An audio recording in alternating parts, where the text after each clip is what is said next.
Vamos a conversar ahora con el ingeniero agrónomo Carlos Deñó. Carlos, qué gusto saludarte. Muy buen día. Pero Miguel Ángel, siempre un placer hablar contigo, muy buen día y gracias por tu llamado.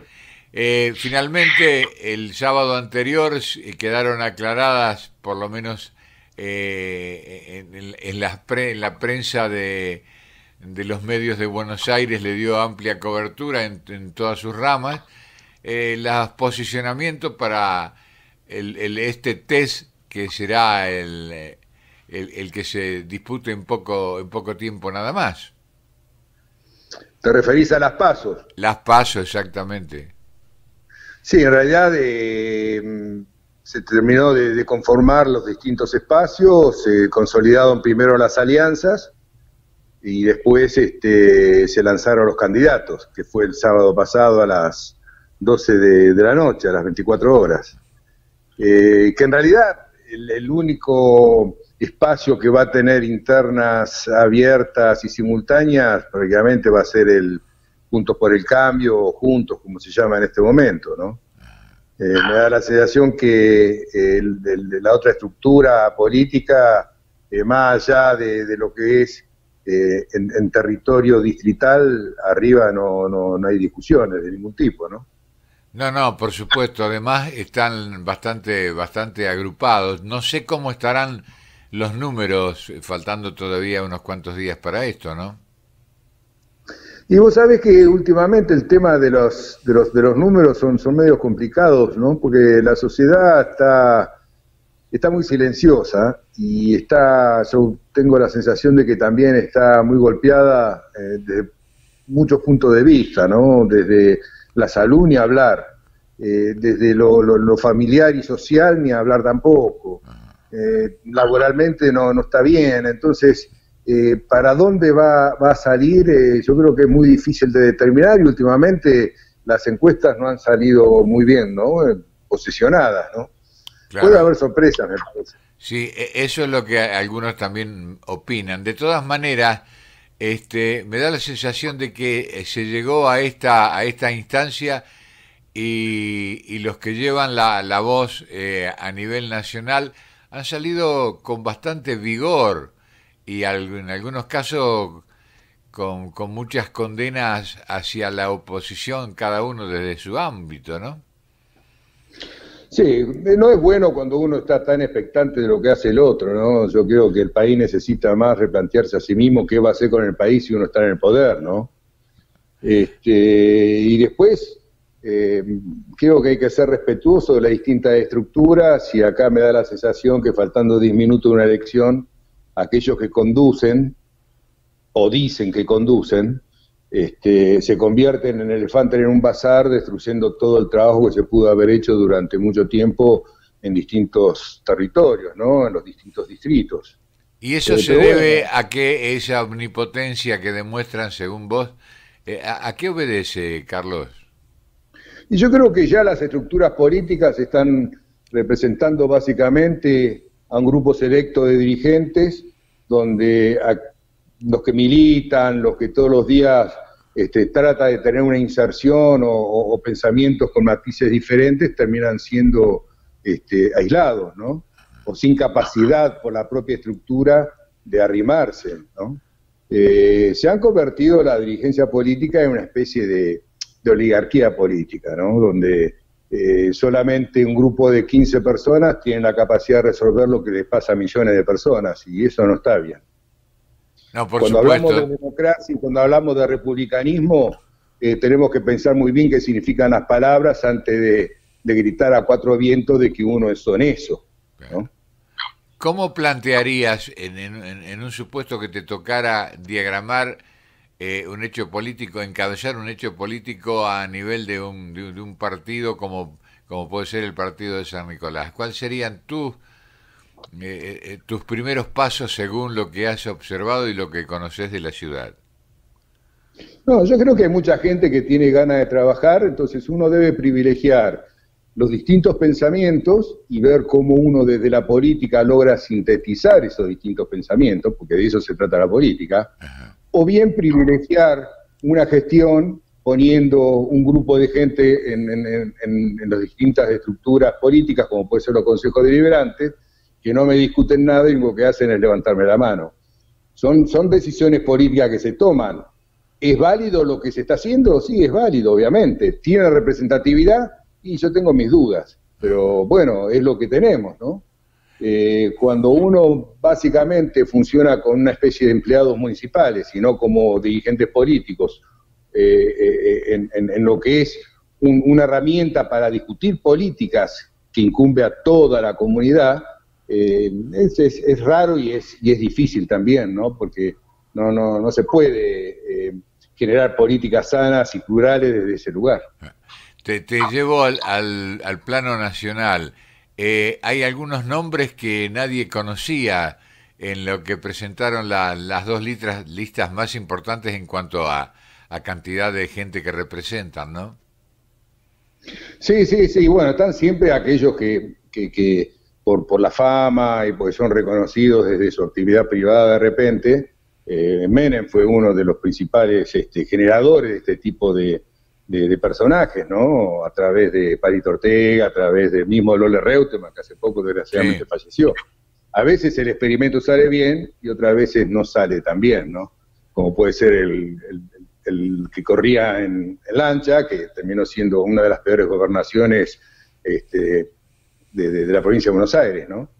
Pero bueno, el problema de todo esto es que aquellos que lo hacen de vocación y sin tener intereses económicos en el medio quedan siempre fuera de juego.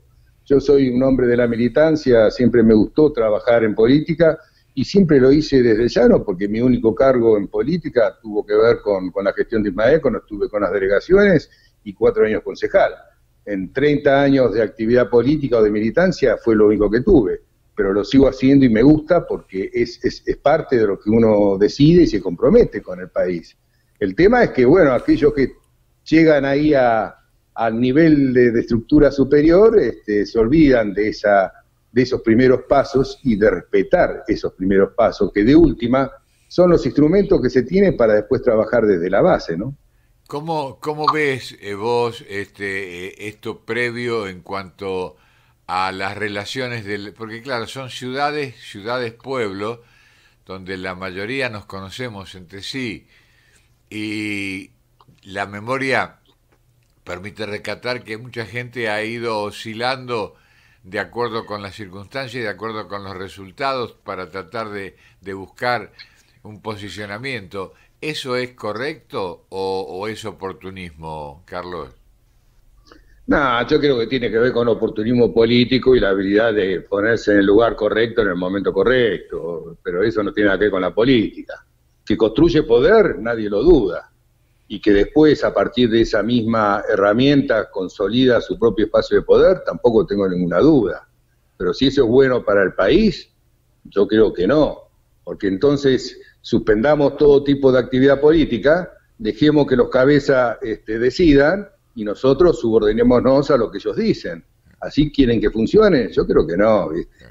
Uno tiene otra imagen, por eso hoy hablaba de democracia y republicanismo.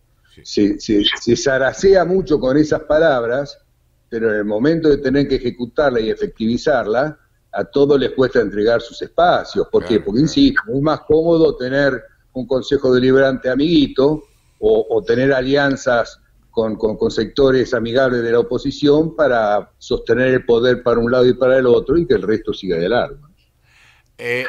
Hay un jefe político de una agrupación opositora que ha presentado hace un tiempo, no recuerdo el nombre, por eso no lo cito, el famoso proyecto aquel de que, por ejemplo, a nivel de intendentes no se permitiera reelección, cumplidos los 4 años de mandato, dejar el cargo para que haya naturalmente un cambio de generaciones. ¿Cómo ves esa idea? Bueno, ya hay una limitación para los intendentes, más de 2 mandatos no pueden tener. Y es más, muchos están peleando para que eso se derogue. Pero también hay otro problema, hay un problema también La política si no se convierte en una especie de reinado donde el rey le da la herencia a su hijo y el hijo le da la herencia a su hijo. Acá parece que toda la política pasa por un solo lugar y no es así. Los actores políticos son diversos, son muchos, y tampoco se puede, y es bueno para el sistema en sí, esto de que yo pongo a mi mujer, pongo a mi hijo, pongo a mi primo, pongo a mi tío, entonces bueno, llamémoslo de otra manera entonces, ¿no? Claro. Yo creo que la comunidad en eso tiene que empezar a respetarse a sí misma, porque yo creo que a nadie le gustaría que le falten al respeto de esa manera, y sin embargo a veces lo aceptamos. ¿Qué opinás de esta crisis en la que estamos metidos como seres humanos? Esto ya no solamente habla de la política argentina, sino es un tema mundial, pero el rebote que está pegando acá en nuestro país, con muchas víctimas fatales y con situaciones económicas de la gente muy embromada en muchos casos. Yo creo que estamos como país en una encerrona. Por un lado tenemos la pandemia, con la crueldad que significa el accionar de la pandemia, ¿no? Más allá de las malas praxis que pudo haber existido o no, con el tema de compra de vacunas, o si se hicieron las cosas como corresponde. Pero por otro lado hay una visión muy mezquina desde lo económico y desde lo de que es el desarrollo productivo, que potencia la tristeza del país. Hoy estamos en más del 50% de la población bajo el índice de pobreza. Sí. Entonces, cuando uno mira estos números, nunca en la historia de la Argentina estuvimos en estos números. Y que no me vengan que son 4 años del gobierno de Cachito o de Pedrito, porque acá, si sacamos la cuenta, hay un solo signo político que hace más de 30 años que está gobernando, y que de alguna manera hizo de las necesidades de la gente un gran negocio político. Y me parece que ahí hay que empezar a replantearse y dar la batalla de que la única forma de salir de esto es generando trabajo y educación, no hay otro camino. Sin embargo, se está insistiendo en cada vez más subvención para la gente que lo que busca realmente es trabajar y no lo hay. Bueno, lo que pasa es que ya los sectores que están recibiendo subvención tienen más peso político que la política misma. Guardia la toca con eso, porque ya la CGT dejó de ser el instrumento de diálogo y de contención de los conflictos sociales. Si cada vez hay menos adheridos a la CGT y hay más adheridos a las distintas estructuras sociales que cobran planes y demás hierbas. Entonces, la sociedad, si sigue por este camino en la Argentina, el destino no es positivo. Claro, lo ideal sería que triunfara primero el trabajo, que hubiese posibilidades de trabajo, y en última instancia, y muy justificado, la ayuda de una subvención, ¿no? Es que la ayuda no debe ser de por vida, la ayuda debe ser por un tiempo determinado, sino ¿qué incentivo tiene esa persona para ir a buscar trabajo? Claro. Nadie niega la necesidad de ayudar a la gente, pero primero tenés que pensar en qué voy a laburar, pero también para laburar tenés que formar a los pibes que ya hace 3 generaciones están cobrando planes, ¿no? Claro, y eso va para rato, me parece. Carlos... Pero en la medida que sigamos usando la miseria como instrumento para hacer política, estamos complicados, Miguel. Estamos muy complicados. Te cambio brevemente de tema antes de molestarte más tiempo. No, por favor, Miguel, no es molestia, al contrario, siempre es un placer charlar con vos. Bueno, muchas gracias. Preguntarte sobre las derivaciones que está generando, que ha generado esta pandemia, el papel que ha jugado, en este caso, que han jugado las figuras aquellas que tienen poder para mover las piezas, como si esto fuera un gran espacio de ajedrez, ¿no? Es raro, es difícil, porque todos hablamos de que no tenemos dólares y sin embargo hacemos todo lo posible para que no haya más dólares. La única forma de generar dólares es generando riqueza, y la única forma de generar riqueza es produciendo. Entonces, cuando vos tenés actores que toman decisiones que lo único que hacen es frenar la capacidad productiva de un país, no engrasar los engranajes para que la rueda empiece a moverse en tiempo y forma y a la velocidad que el país necesita, te da la pauta de que en realidad es como el tero, ¿viste? Gritan en un lado, pero los búhos lo ponen del otro lado, ¿no? Exactamente. Entonces es complicado porque le aumenta la carne, entonces ¿qué hago? Freno las exportaciones, bárbaro. Freno las exportaciones, ¿qué consecuencias tiene? El criador, que era el que se beneficiaba con esas exportaciones de carne, deja de producir fábricas de carne, porque ya no produce terneros, porque ya las vacas no se van a poder exportar, entonces las empiezo a liquidar. ¿Y qué hago? Achico. Voy a lo mínimo de la producción cárnea como hace 50 años atrás. Entonces te da la pauta de que o no tienen idea de dónde están parados o lo hacen a propósito, no sé cómo llamarlo. Y así en un montón de ítems. Vos fijate, Miguel, vos querés comprar alambre de fardo, que para la Argentina el alambre de fardo es como si fuera oro en polvo, y no conseguís alambre de fardo. Tenés que conseguir alambre tipo San Martín para hacer un alambrado, y no se consigue alambre tipo San Martín para hacer un alambrado. Estamos hablando de cosas básicas. ¿Hay fábricas que trabajan esto, que producen esto, o han cerrado? No, sí, no sé cuál es el motivo de que no aparece el producto. Si lo exportan, si no les conviene producirlo, no tengo ni idea cuál es el motivo, pero estamos hablando de dos insumos totalmente básicos.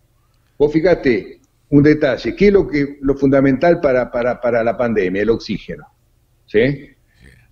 Y no previeron que iba a haber un cuello de producción de oxígeno en función del consumo que tiene el oxígeno para lo que es en los hospitales y las terapias, y cortaron la producción de oxígeno para la industria, que sin oxígeno hay industrias que no pueden producir. Claro. Pero son cosas que alguien tiene que sentarse y pensarlo. No es pensar solamente a ver qué va a pasar mañana. Acá es decir, bueno, si vamos a precisar oxígeno, ¿cuánto precisa el sistema hospitalario? ¿Cuánto precisa el sistema productivo? Y ahí tomar las decisiones que corresponden, ¿no? De un día para otro me doy cuenta que no tengo oxígeno, clausuro todo para la parte hospitalaria, como corresponde, pero todas las industrias paradas, porque no tenían oxígeno. Entonces, fíjate vos, te di dos ejemplos de improvisación y de cosas que vos no sabés por qué están ocurriendo, ¿no? Claro. Sí, hay inexplicables. Cuando uno se quiere poner en analista, por supuesto muy por encima de lo que ellos hacen, y toma un producto cualquiera de la canasta familiar y le sigue el estudio durante 15 días y ve las evoluciones siempre para arriba que se van produciendo en esos elementos que son fundamentales. Dice, ¿dónde está el tema? Si al productor me muestran acá la factura, le pagan comparado con lo que se vende en góndola, es una barbaridad. Se quedan con la mayoría del dinero. ¿Dónde va a parar eso? ¿Quién controla? ¿Quién? Es decepcionante, porque vos decís, bueno, vamos a ajustarnos el cinturón porque la circunstancia viene mala, hay que tener cuidado, ser prudente, pero te encontrás con esos casos y no sabés para dónde agarrar. Yo te doy un dato nada más de un estudio reciente. Un tipo que alquila, un productor que alquila otro campo, al que alquila, al que trabaja, arriesga el dinero y demás, a ese hombre, a ese productor le quedan más o menos $170 por hectárea, después de un año de trabajo. ¿Sabés cuánto le queda al Estado? No. Más de $700. Claro. Entonces vos me preguntás quién se queda con la torta, y ahí tenés la respuesta. Ahí está, clarito. Carlos Deñó, como siempre, un gusto enorme. ¿Te acordás, Miguel? Sí. Había sketch cómicos, ¿no? Hace unos años atrás, ¿no? El que sabe, y el que no sabe, jefe, ¿no? Ah, sí. Acá parece que tenés que hacerte amigo del comisario para poder tomar decisiones que lastiman o benefician a toda la sociedad. El problema es cuando lastiman, pues si beneficiaran a toda la comunidad, quédate ahí de por vida, no me importa, pero cuando vos ves que tus decisiones lo único que hacen es seguir hundiendo el país, y algo nos está pasando como sociedad, ¿no? Mientras te escuchaba con atención, que estaba elaborando esta pregunta. Las bajas temperaturas, las heladas que han caído y las que se previenen, va a haber todavía, se prevé bien, va a haber todavía. ¿Prepara bien al campo a ustedes de acuerdo con las cosechas que pretenden obtener? En este momento lo que está sembrado es todo lo que es grano fino, básicamente trigo, y es momento de heladas. Para lo que es nuestra zona, viene muy bien, porque el trigo está en estado de pasto, es el momento que tiene que macollar, el frío lo retrasa y hace que largue macollo. Cada macollo, para explicar a la gente, termina siendo una espiga. Ajá, O sea que a mayor cantidad de macollo, mayor cantidad de espiga, mayor claro. Claro, es decir que la producción. situación Con puede, el será barro muy es muy rigurosa complicado. para el que todos los días tiene que encarar el campo en las tareas. Debe ser bastante pesado las tan bajas temperaturas, pero para el producto final son buenas, ¿no? No, sí, no, a esta altura no estamos acostumbrados a semejante frío como lo que están viniendo, pero no, para lo que es la zona nuestra es muy bueno, lo que viene muy complicado para la zona de Brasil. Ah, claro, Yo claro. creo que la ola polar que se está instalando en el sur de Brasil, por lo que pude ver y leer, no, en el siglo no hubo algo así tan potente, Ajá, y ten en cuenta que los ciclos productivos son diferentes. Allá en Brasil ya están con el maíz. claro, claro. Entonces, si realmente se dan los datos que se están dando para estos 4, 5, 6 días, va a ser muy complicado para todo lo que es Río Grande do Sur y prácticamente hasta San Pablo. Se calcula que va a haber una hora de frío con hasta posibilidad de nevada, se calcula. Claro. Bueno, así están las cosas. El ingeniero agrónomo Carlos Deñó nos acompañó estos minutos. Ha sido realmente un lujo para nosotros. Gracias, Carlito. No, gracias a vos, Miguel, a tu disposición. Gracias, ¿eh? Hasta cualquier momento.